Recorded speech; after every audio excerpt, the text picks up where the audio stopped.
One of the hottest topics in recent times as far as the cricketing world is concerned is who's going to be taking up the hot seat as India's next head coach of the men's cricket team.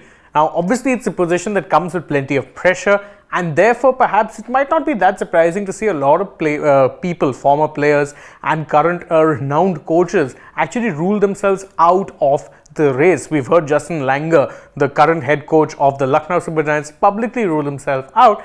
And another person who, whilst not publicly ruling himself out, did apparently look to rule himself out is current Chennai Super Kings head coach Stephen Fleming. Now, Fleming has been the head coach of this team since 2009, and of course, barring the 2-year period when they were banned, where he was coaching rising Pune Super Giant, has always only been associated with one franchise in the IPL. He does coach other teams around the world, but the relative short nature of those tournaments means he still gets plenty of private time to spend with his family, which was apparently one of the reasons why he chose to turn down India's offer. But it seems like the BCCI have made him the #1 target and have not in fact actually given up on landing the former New Zealand skipper. Why do I say that? Well, because it turns out they are apparently, reportedly, trying to recruit MS Dhoni to get the job done for them, whisper some interesting stuff in Stephen Fleming's ear, and maybe get to change his mind. That is, of course, according to a report in the Hindustan Times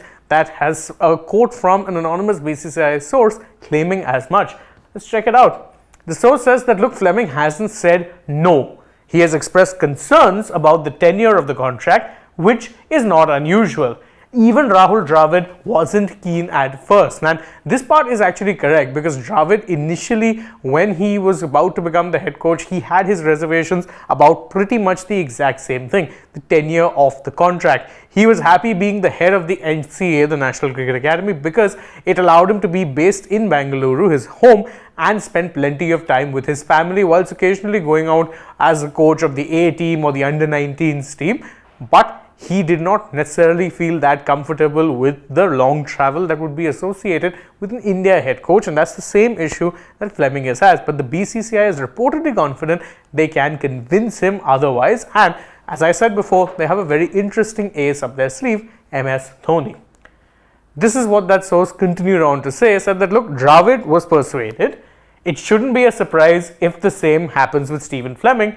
And who better than MS Dhoni to do the job? I mean, wow, that is one way of using your contacts with former players to ensure that you can get the man you want as the head coach. Now, the source did go on to eventually add that it was perhaps not the best idea to have this conversation with Dhoni during the IPL, because it is something that could have potentially destabilized the season and caused a bit of a problem, but they felt like they didn't have any other choice. Don't forget, Dravid is only in charge until the end of India's T20 World Cup campaign, and after that there is a vacancy there. So ideally the board would want to get their replacement sorted, done, dusted as soon as possible, and it does seem, based on what we're hearing here, that Stephen Fleming continues to be the first choice. Yes, they have spoken to others. There was a Langer who's approached. Ricky Ponting has apparently been also contacted as well. VVS Lakshman, the current head of the NCA, was also contacted, but it does seem like the BCCI's #1 target is Fleming. But